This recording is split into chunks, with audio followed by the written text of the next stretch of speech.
Two, one. What's up, boys? Your boy putting in work when, if you watch the trading video, I said how sick I was, but we're pushing through it because we're not going to be able to get to our goals if we just want to sit around and sleep all day. So we got to be able to work. So coming in today with the quick sales video, and honestly looking to drop another trading video and two shorts today. So total of 5 videos. And while I'm sick, like this is the type of 2026 we need to be coming into if you guys really want to be able to achieve the things that you've always been saying, because we can't just say it at the end of the day. We got to be able to walk it, right? Because worst things worse, like, I love this quote, like, if you knew you couldn't fail, what would you do? Then do it, right? Because we'll never know if we could have been able to achieve it if we never start. So we got to start. All right, getting into the sales, boys. I just wanted to go down of when we're about to close this prospect, that decision does not equal commitment. And I think this is one of the most important things, because not only are we selling people, but we need to be able to change their lives, and we need to have conviction in our own offer to fully what's the right word? Fully believe that this program is the right fit for the prospect that we are closing. Or else, like, at the end of the day, it just feels like scammy, in my opinion, right? On all the offers I've been on, I've fully believed that what the program had in place can get that person to the next level if they stayed committed. So let's get into it. Like, most prospects think that deciding is the same thing as committing, but they're not even close. A decision is a mental agreement. Commitment is behavioral change. High ticket deals die when someone decides without accepting what comes next. Yeah, and for example, like, chargebacks are going to be a huge thing. That's why if you go to freaking insurance, sure, you might make 20, 30K a month, but good luck when all those chargebacks come in place. I'm telling you right now, good luck, right? Chargebacks are a real thing. So if we can't get the prospect to fully commit themselves into something that they want to be able to do in order to achieve the things that they have always been wanting to achieve, in order to put themselves and their family in the best position possible, they need to commit. Number two, why yes still means nothing. When someone says yes on a call, nothing in their life has actually changed yet. Oh, I'm a millionaire. Am I a millionaire? Well, I am personally. But, like, if you say, I'm a millionaire, are you a millionaire? No. You just said it. You got to change and start achieving things in order to become that millionaire, right? No time has been reallocated, right? We have put no time in the game. We can't just say things. I wish that's how it was. Oh, I'm a dad. Oh, I'm a billionaire. Oh, I own the greatest business in the world. Oh, I'm the best trader in the world, right? Oh, I'm the best salesperson in the world. Well, those last two might be true, but I can just say it. I had to put time and allocate time into the game and change my behavior and keep great priorities in place. Stay committed, right?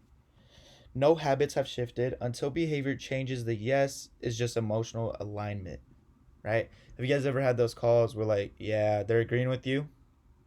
And this was like the very beginning of my sales career, where they would just agree and I'd be okay with it, but realizing, like, them just saying yes is like them sounding like they don't even want to do it. Like, why are you saying yes? Like, why are you even paying me if you don't want to do it, dude? So I'm able to ask the right questions. I'm able to create a gap big enough to where their decision making isn't, yes, it's let's do it. Let's get straight into it, right? So number three, the commitment gap. The gap is the space between liking the outcome and accepting the process. This is where hesitation, delays, and ghosting lives. If future discomfort isn't acknowledged, commitment never fully forms. We got to consequence them if they stay in the same position 6 to 12 months later on. We got to find their goal. Two questions we can ask. Hey, like, have you ever seen, like, a movie where it has a burning building? Okay, and are people walking out of them or running out of them? They're running, right? So I guess for you, like, what's your burning building? We got to get a need. So this is basically asking a need, why they need to get this.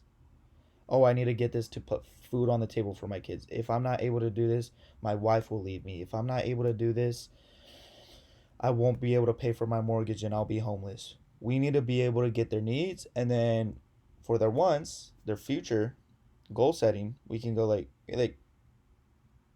if you put like Usain Bolt on a track, or sorry.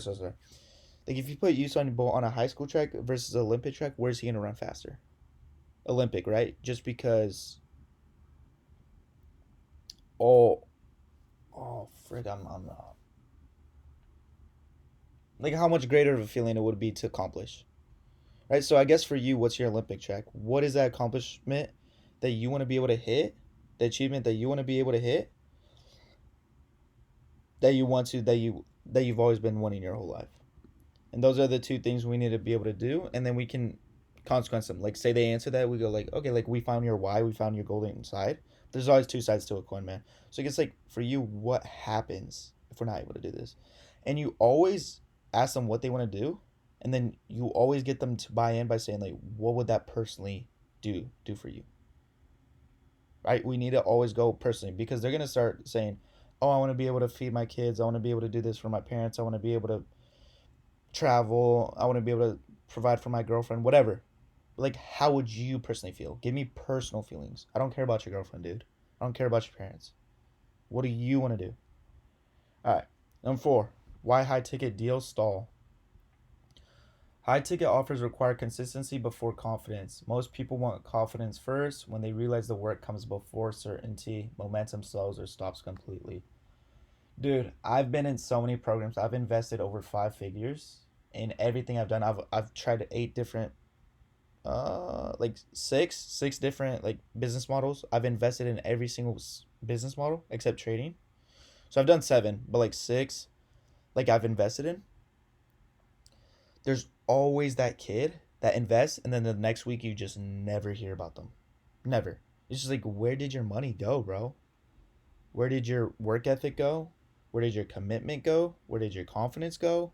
All this stuff, right? So number 5, the real cost of high ticket money isn't the main cost. Inconveniences, time, ego, exposure, discipline, and showing up when motivation is gone. If this isn't made clear, the buyer subconsciously resists. We need to be able to tie down their commitment to this happening. Like as much as I can help you build that bridge for you to go from A to B, like I can't cross that bridge for you, man. So I guess like when it comes down to making this work for you, how committed are you? Right? We're just simple commitment questions. That's it. The closer's biggest mistake. Closers oversell results and undersell responsibility. This is like if we can highlight this, please, boys. And by the way, your homework for today. Write this in your notebook 100 times. Like I'm giving you guys this, and it's like, are we doing it? What just happened? Why did it do that? Okay, there we go. This creates excitement without grounding. When reality hits, the buyer pulls back because the cost was never emotionally accepted. Right? Cost versus price. I've talked about this so many times. They can pay the price, but if they don't see the cost on the other side, they don't see the work ethic they have to put in. They've either wasted their money or they're getting a refund and you're cooked. Right? Number 7, I think. I don't even know, dude. I'm sick. Calibrating commitment. This is where elite closers slow the call down. You ask questions that bring future friction into present. If they can face it now, they'll handle it later. This whole thing's important. Like if we're taking one thing from this whole video, it's calibrating commitment. We need to be able to ask questions that bring future. Okay, like what happens like if we stay in the same position for 3 to 6 months? And like this may seem like an obvious question, but are you willing to allow that to happen? So like what decision do you feel like you need to make today? Boom, boom, boom. Like we can just go down that line. And that'll probably be my next sales video. My list of handling objections. Any objection. You give me price, I'm going to acknowledge. I'm going to reframe. I'm going to consequence. And then I'm going to close. 4 steps. That's all. That's only 4 steps you need. Right? You master these 4 steps. Not only will you be great at sales, you'll be great at psychology in general. You can talk to anyone and just... It's not manipulating, but it's manipulating. You know what I'm saying? In a good way, though, because we're helping these people at the end of the day, boys. All right. All right. Consistency, exposure. Every prospect has a pattern of falling off. Ignoring it doesn't make it disappear. Calling it out early turns avoidance into awareness. Pretty simple, but also very valuable sentence right there. I don't know why it's doing this, bro. I don't know why it's doing that.